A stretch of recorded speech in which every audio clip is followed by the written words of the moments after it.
location, anywhere and everywhere, bringing the world into your home. Journey to Adventure, television's longest-running travel show, with your host and guide, Gunther Less. 50 states plus the unincorporated territories in Micronesia, Guam, American Samoa, and Puerto Rico and the Virgin Islands. The mainland is 3,000 miles wide and 1,500 miles from north to south. This is the USA. And although the population numbers over 200 million people, the United States is still mostly unspoiled. Even the most densely populated state, New Jersey, is more than 50% forest. The famous author John Gunther, in his book, Inside USA, writes, "This country is absolutely lousy with greatness, with not only the greatest responsibilities, but with the greatest opportunities ever known to man." Join me in a visit to the USA. There's nothing like the USA. Great cities, great mountains, desert, beaches, forests, Pacific islands, and people from every nation in the world. We will preview the highlights of our past, be caught in the exciting events of other days and other times, and share the victories and tragedies, the bitter hardships and glorious triumphs of the men and women who created America and made it great. Let's start our tour to New York City, Boston, Philadelphia, Washington, Miami, and more. Night magic. That's New York City. When the sun goes down, the curtain goes up at hundreds of theaters and concert halls in this, America's premier center for the performing arts. By day, the city fills its streets with people going to work at over 200,000 businesses. For along with the arts, New York is the banking, finance, communications, advertising, and fashion capital of the United States, as well as a shopper's paradise. New York's other daytime offering is her 44 famous museums and libraries.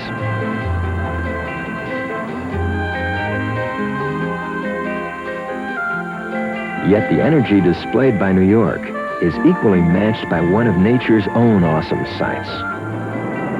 Niagara Falls. Every second, more than 700,000 gallons of clear and sparkling waters flow over these magnificent falls and crash into a misty rainbowed spray. As you journey through New England, you'll sense that this is old land properly cared for. Its beautiful and abundant natural harbors shelter windjammers, clipper ships, schooners and sloops, and the coastal towns of Maine are a mecca for the seeking of summer's fresh ocean breezes.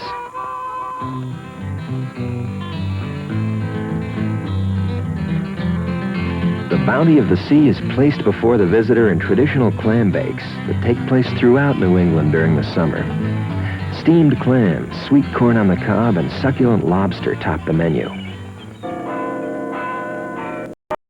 The pioneers who settled New England built their churches with simple grace within or just beyond their generous village greens. Many experiments in new societies were first begun in New England. Hancock Shaker Village is a restoration of a 1790 community that was in existence until 1960.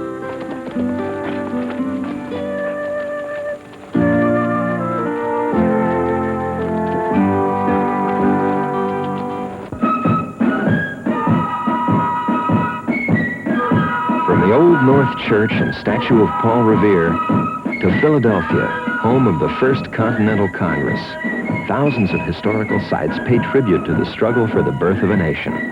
At Independence Hall, the Declaration of Independence was signed on July 4th, 1776.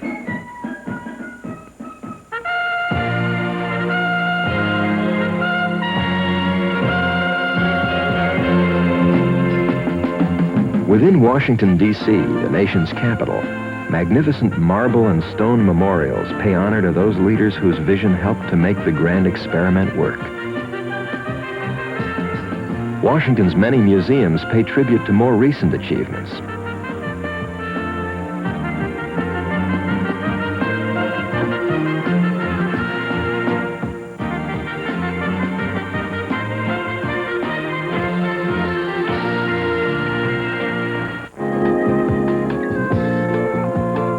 Along the southern coast from Cape Hatteras to Key West and up the shores bordering the Gulf of Mexico, southern waters are filled with action.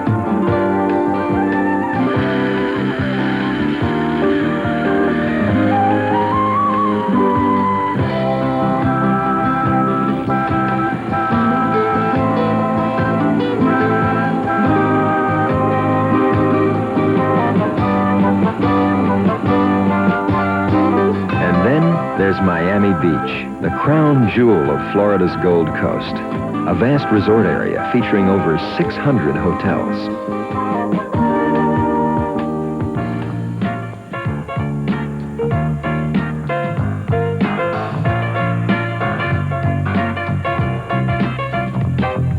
Rising like the Phoenix, modern Atlanta is a striking metropolis of futuristic skyscrapers set in the midst of a rolling green countryside.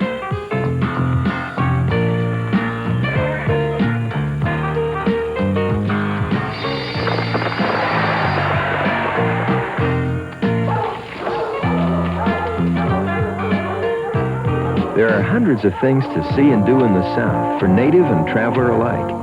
And America's unique forms of music ring out over the land from such places as Nashville and New Orleans.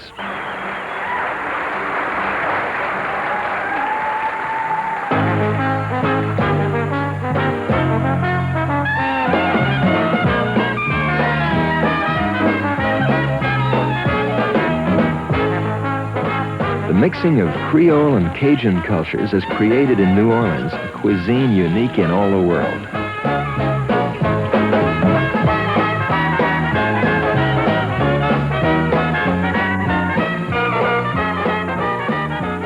The special charm of the French Quarter can be seen in its sidewalk artists, historical squares, fringed carriages, iron-laced balconies, and the open-air French market, a favorite for its sugar-powdered breakfast beignets.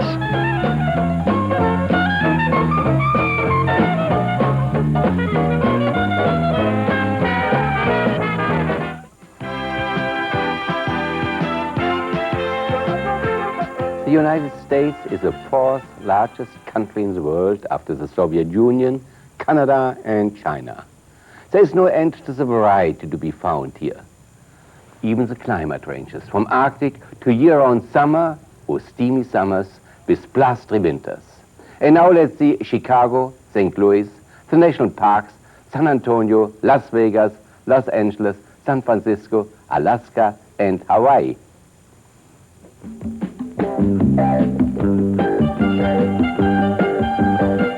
Settled on the shores of Lake Michigan, Chicago is spiritually, if not geographically, the center of the United States. With its many outstanding examples of contemporary art and architecture, Chicago stands as the signpost of the Midwest and the Great Lakes states.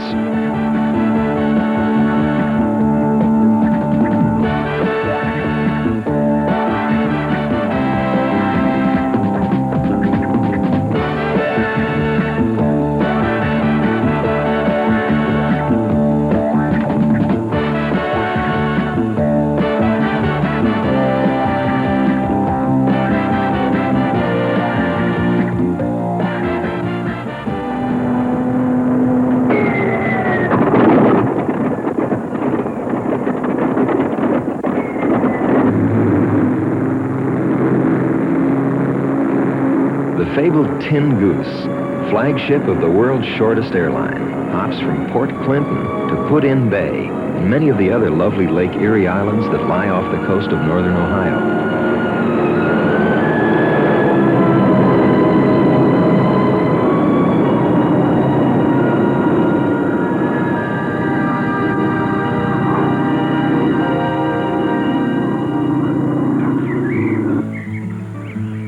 Thousands of shimmering lakes in this region of the country provide unlimited adventures for the explorer at heart.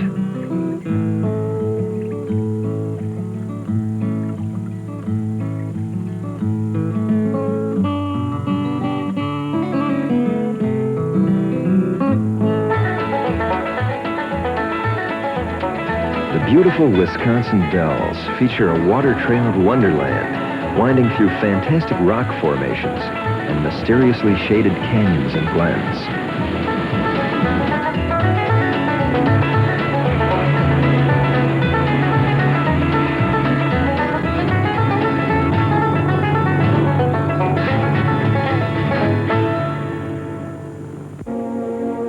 Like a giant patchwork quilt, vast midwestern farmlands spread out below and before us, stretching in their symmetrical beauty beyond the horizon.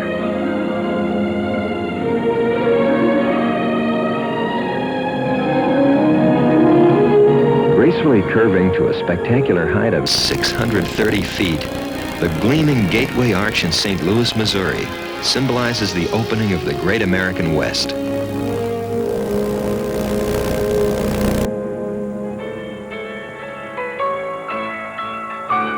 The Rocky Mountains were the last great barrier to the opening of the West for settlement.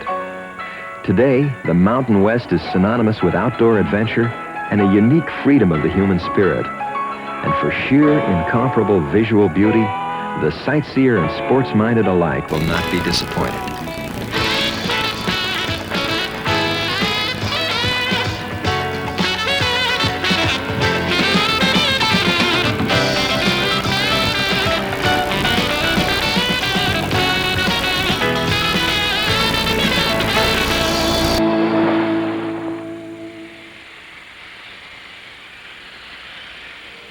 Throughout the Mountain West are spectacular works of nature like strangely beautiful Yellowstone National Park and amazing works of man like Mount Rushmore, carved in the imposing Black Hills of South Dakota. The mighty canyons of the Southwest, Zion, Bryce, and the awesome Grand Canyon offer a colorful vision of grandeur.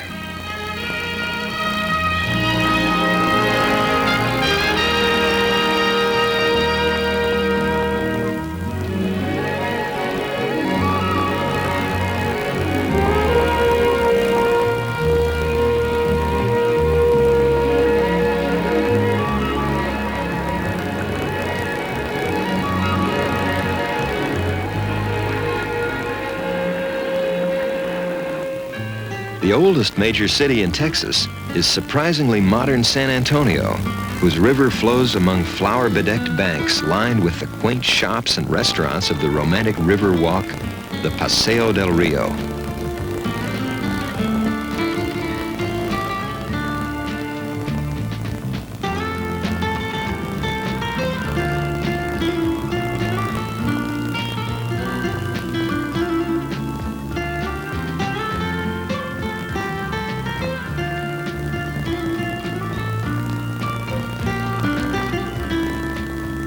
Site of the legendary Battle for Texas in 1836, the Alamo brings to mind the rich heritage of San Antonio.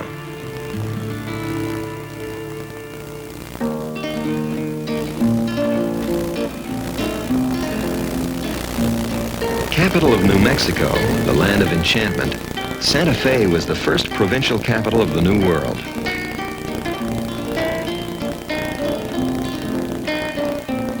Today, beneath the portico of the historic Palace of the Governors, the arts and crafts of the Pueblo Indians are on display for the avid collector.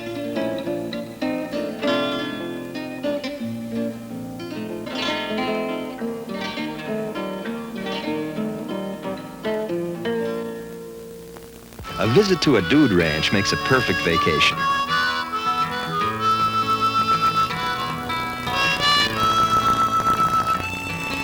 Ranch hand and tenderfoot alike enjoy a cup of desert-boiled coffee at the end of a long day's ride.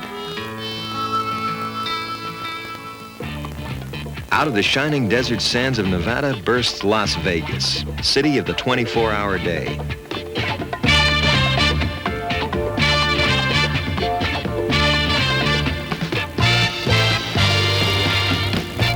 Visitors can try their luck at the casinos by night and play at the wealth of sun-bathed activities by day.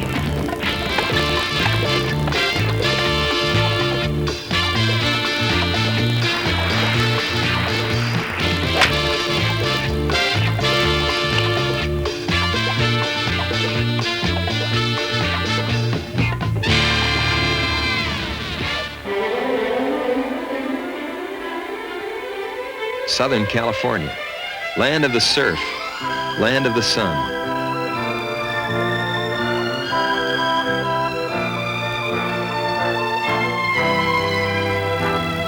Land of the crystal clear swimming pool.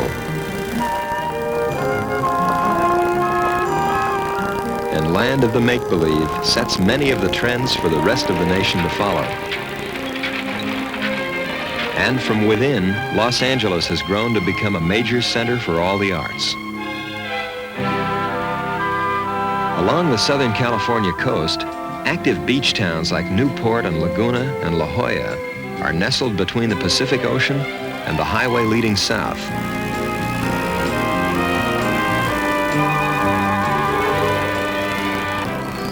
This is the land of the bronze sun worshiper and the weekend sailor.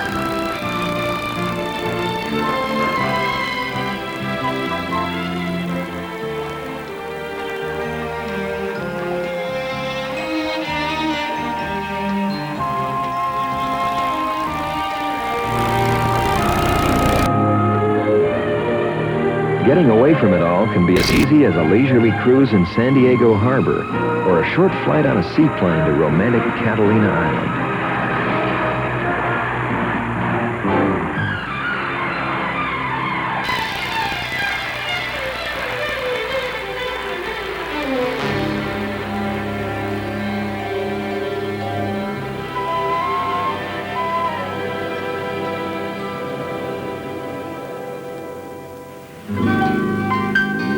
A slow ambling drive around Northern California's coastline is guaranteed to clear the mind and stir the heart.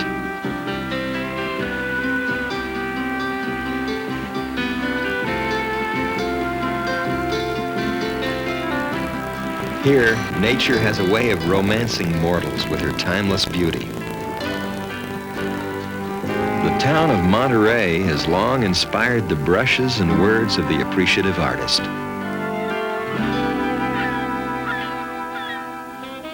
Beyond the sculptured sweep of the Golden Gate Bridge lies San Francisco, to many the most sophisticated and cosmopolitan of American cities. A bell-clanging ride on the historic cable cars soon reveals why the hills of San Francisco deserve their songs of praise.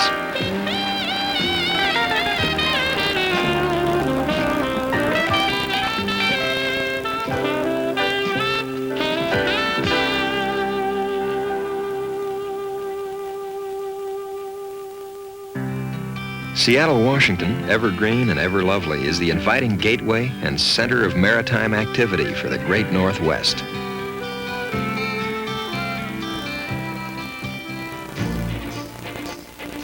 Bigger than France, Germany, Italy, and Greece put together, Alaska is America's last frontier. Only a few have traveled at all, some in rather unique ways.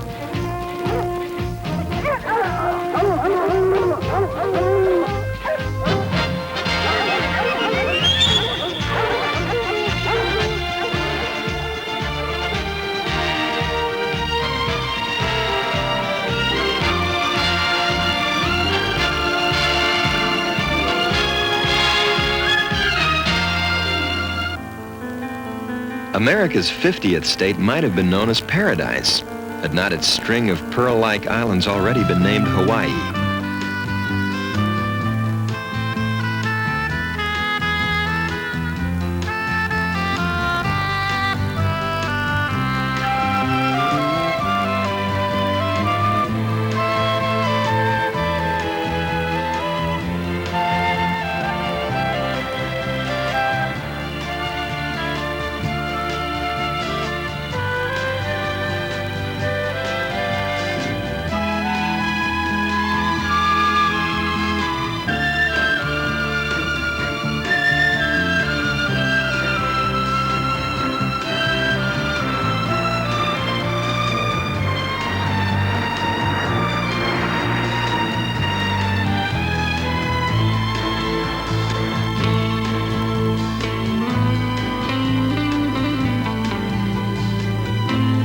It's all here, and this is your invitation to see more of America, where there's so much more to see.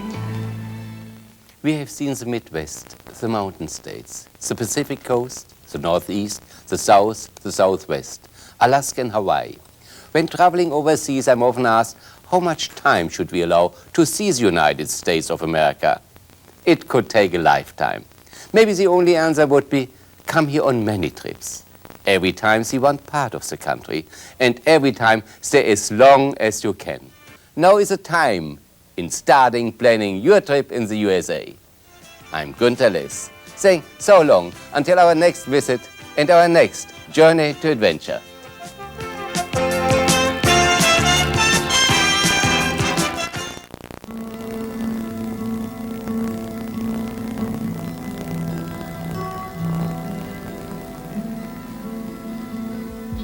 Hello, I'm Gunther Less, the Statue of Liberty, the lady with the lamp, has in her near century on an island in New York City harbor symbolized the ideals that have shaped America.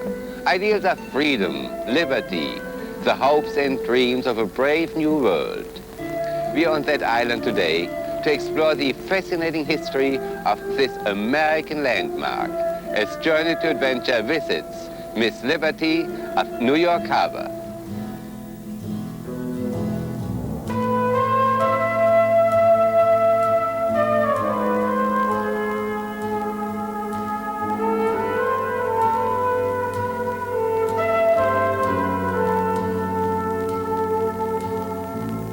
Fort Wood was one of several harbor forts built early in the 19th century to protect New York City.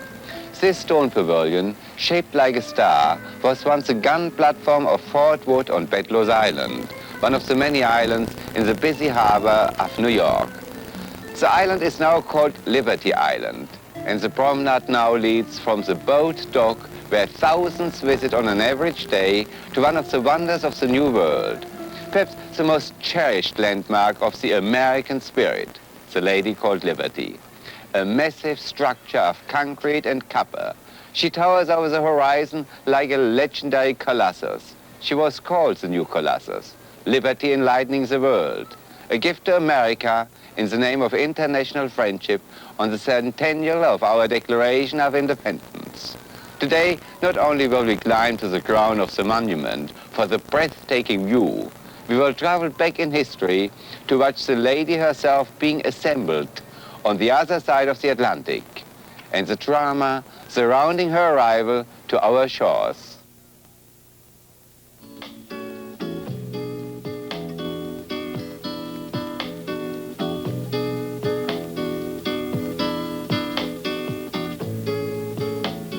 The story of the Statue of Liberty began in Colmar, part of the strategic border region between France and Germany.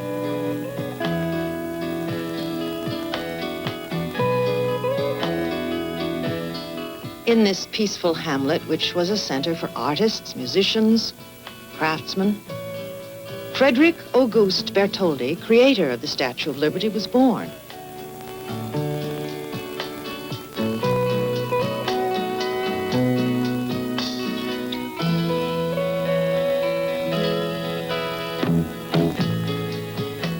For young Auguste, childhood was a world fashioned by his widowed mother to groom him as a member of the privileged class. Auguste spent his days studying music, art, and literature. Beyond these walls, political forces were tearing France apart. The Franco-Prussian War had begun. For Bertholdi, war suggested images of nobility, bravery, heroism.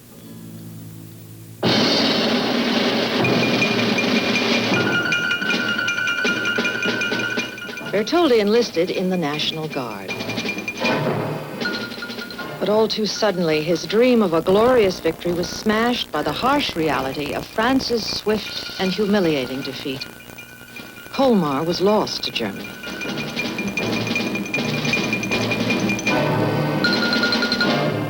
Bertholdi felt compelled to create a tribute to the valiant war dead. "My only ambition," he wrote, "is to engrave my name at the feet of great men and in the service of grand ideas."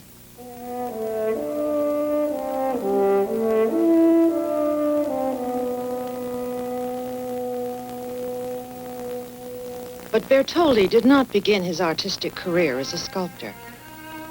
At an early age, he moved to Paris, and there he began to study painting.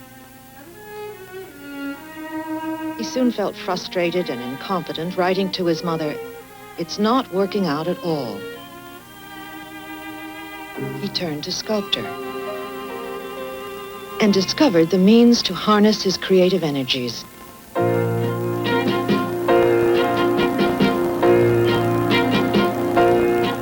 When he was 18, he received his first big commission, a statue of Colmar's heroic General Jean Rapp, a marshal in Napoleon's army.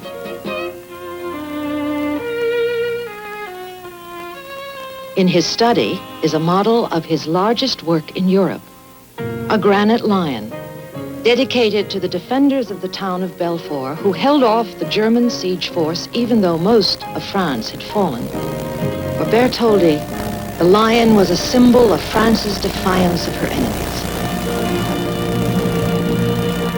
He was swept by the lure of size and convinced that great monuments must be built around stirring ideas. But the inspiration for the artist's most famous sculpture came in a most unexpected way. Invited to a gathering at the home of Edouard Laboulaye, he heard the Sorbonne professor discuss America. Freedom to do anything, dare anything, try anything. There you have the American social principle. Bertoldi listened as Laboulaye spoke of a monument built to memorialize the friendship between America and France.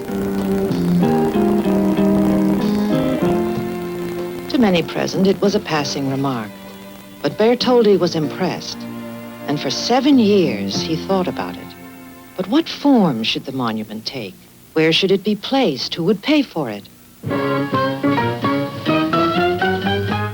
One day he would travel to America to find out.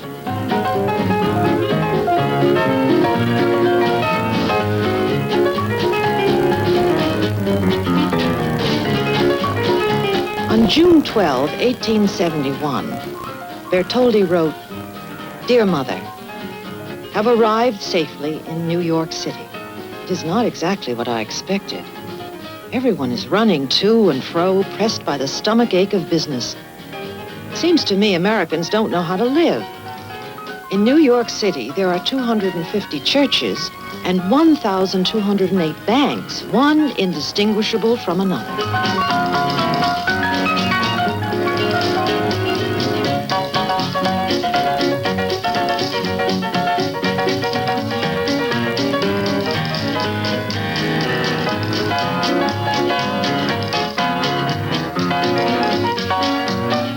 July 18.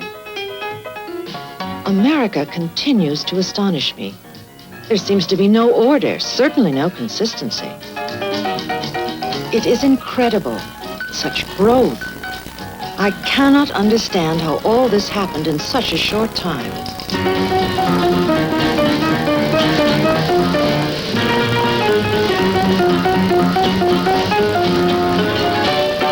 Everything is big here. I'm sure my statue will be at home in America. Dear Mother, I cannot begin to describe the variety of people I have met, from Longfellow to Sumner, to President Grant, gold miners, tenant farmers, and saloon owners. The diversity is astonishing.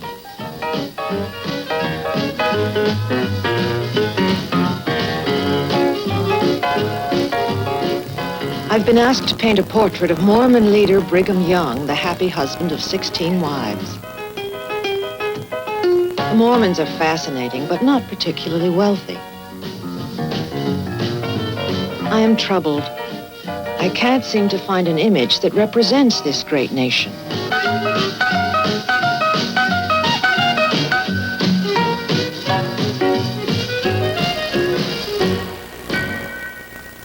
Bertoldi often poured out his hopes and frustrations to his mother about his gigantic undertaking. This project, he wrote, is an excellent thing, and I firmly believe in it. However, if I do not have the certitude that you share my confidence, it would cripple me and render me useless.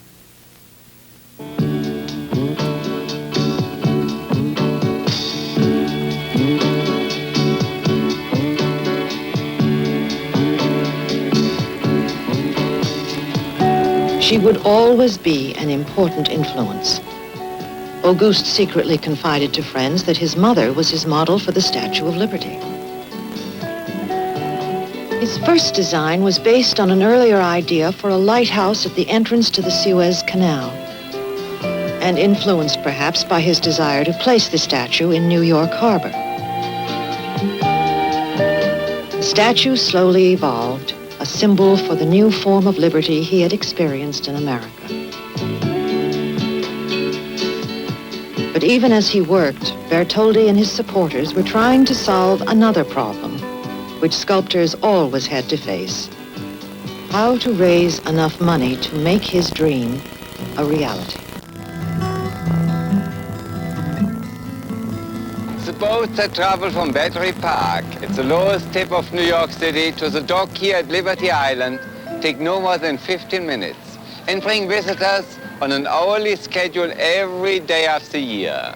More than 1 million persons yearly climb the spiral staircase to the statue's top. In recent years, however, commissioned by a group of public-spirited citizens and inspired in part by President John F. Kennedy's book, A Nation of Immigrants, another extraction has opened in the base of the statue, an American Museum of Immigration, dramatizing the epic role immigrants have played in the shaping of America.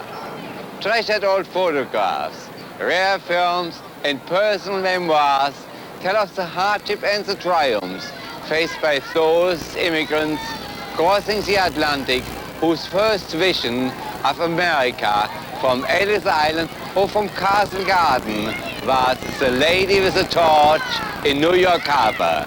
Let's continue her story.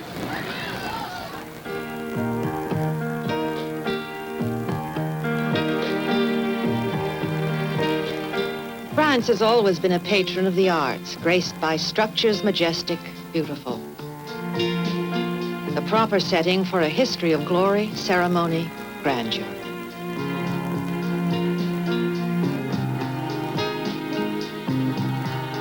But to erect his statue, a formidable task still lay ahead for Bertoldi, Laboulaye, and the fundraising committee.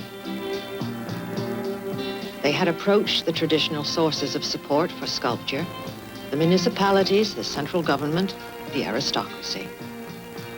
They had scheduled public events. A special cantata, Liberty Enlightening the World, composed by Gounod, was held at the Paris Grand Opera. Fundraising dinners and art benefits were arranged, but none of these had brought sufficient funds.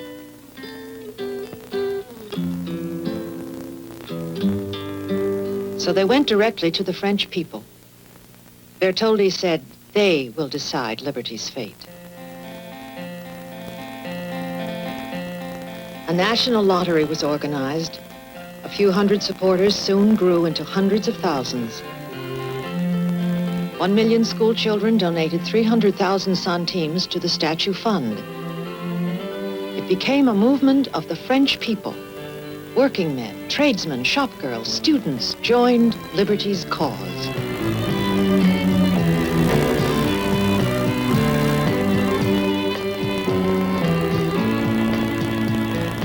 Finally, enough money was raised to begin.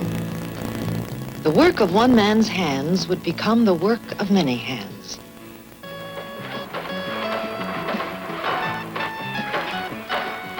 But to Laboulaye, the intellectual who first suggested the monument, the statue meant more than the melding of wood, lath, plaster, and cotton.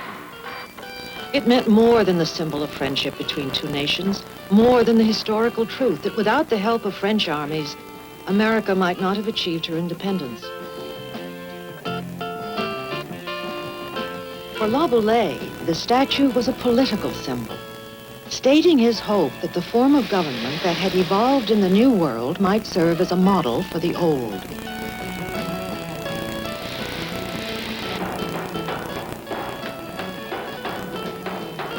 Laboulaye had written, if a monument should rise in America as the memorial to their independence, I should think it only natural if it were built by united effort, a common work of both our nations.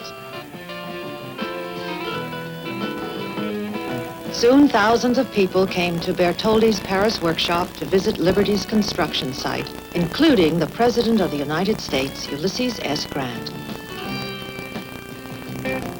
But in America, some were shouting, "Send her here, we'll send her back." While some Americans carped and others cheered, France continued working. Liberty was moved outdoors. Engineer Gustave Eiffel, later to design his famous tower, created an iron frame cantilevered to withstand hurricane winds. Without his new design, the statue's construction would not have been possible. But before the statue was complete, money ran out. Bertoldi suggested a unique fundraising event, a party in the statue's need. Of his statue, he said, "It is a consolation to know that this statue will exist thousands of years from now, long after our own names shall have been forgotten." Finally, in Paris on July 4th, 1884, France officially presented the statue to the United States.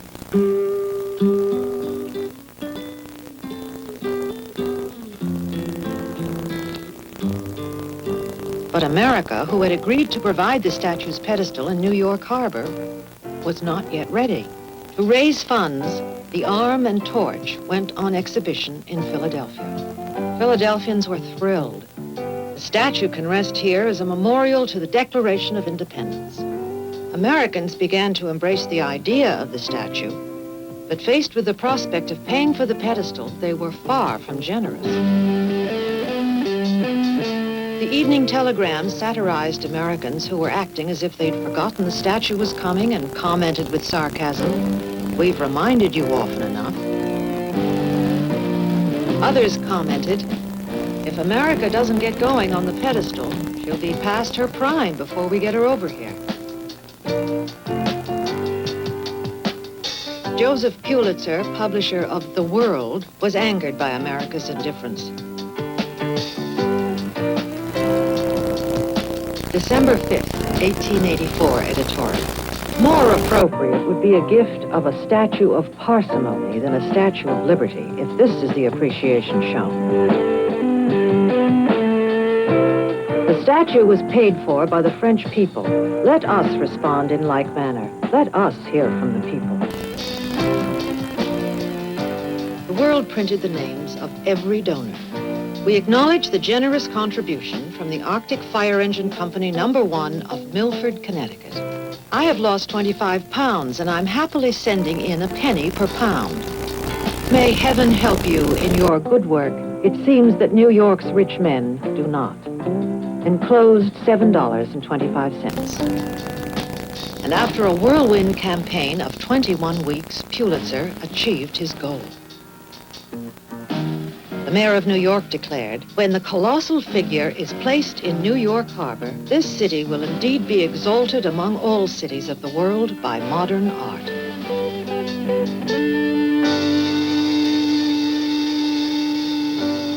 On October 28, 1886, President Cleveland, who had previously vetoed a bill for the statue's funding, proclaimed, "We will not forget that liberty has made her home here, or shall her chosen altar be neglected." Suffragettes hired a boat to give speeches praising liberty embodied as a woman, raising hope for all women. But to the man who conceived the statue, Auguste Bertoldi, the words of La Boulaye seemed most fitting. A body of iron with a soul of fire.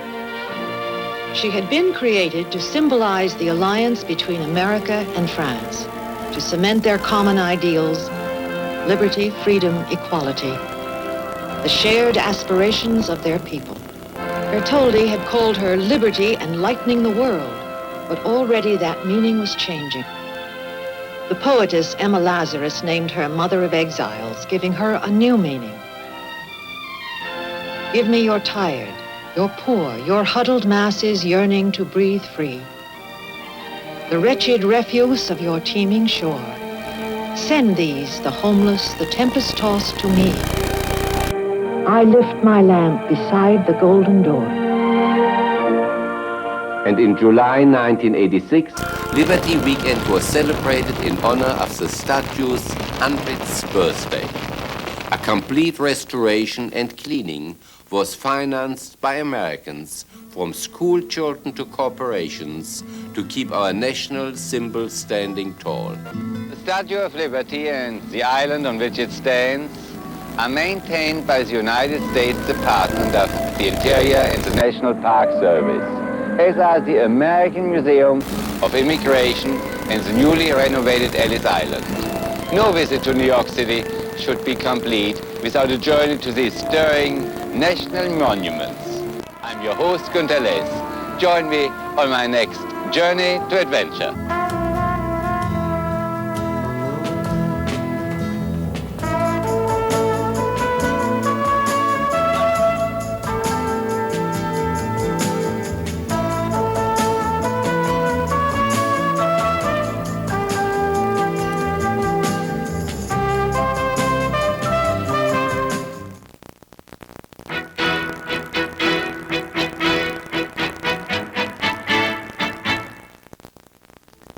The Bahamas, Isles of Perpetual June.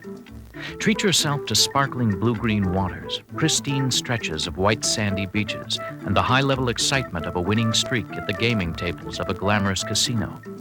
Take a sun-splashed journey, visiting celebrities at play, marveling at the wonders of an undersea world, shopping at Nassau's world-famous straw market, and taking in all the sights that make you long for the Bahamas, Isles of Perpetual June. London and Wales. Visit stately Buckingham Palace with its traditional changing of the guard. Cruising along the highway that is the Thames River, we find many of London's landmarks. Stroll through some of the world's most delightful parks and enjoy the myriad of fashionable shops and galleries available in London. Also visit the quiet beauty of the country known as Wales. Its land of castles and abbeys, mountains, soft hills, forests, and valleys. Ireland. In a country so small, the variety of scenery is a wonder. Discover the 40 shades of green while exploring the ancient birthplace of good times. Visit a castle, explore the busy streets of Dublin or the wave-lashed grandeur of Dingle Bay. Experience both the scenery and the Ireland's state of mind. Australia and New Zealand. These lands of diverse scenic wonders and friendly people are probably a lot closer than you imagine. Enjoy the wide open spaces, cosmopolitan cities, diverse cultures, beautiful beaches, lush valleys and mountains, birds and animals found nowhere else on Earth. France, a paradise for lovers, lovers in love, lovers of art, of luxury, of fine cuisine and wines, of haute couture, exciting nightlife, beautiful scenery, and much more. Germany, a fascinating combination of village atmosphere and ultra-modern technology. Tour many of the beautiful German cities via hot air balloon and motorcycle, plus journey on a more traditional excursion along Germany's romantic road, where little has changed since medieval times. China, an exhilarating and enriching experience. The land is full of wonderful natural splendors, misty hills, magnificent gorges, and scenic wonders everywhere.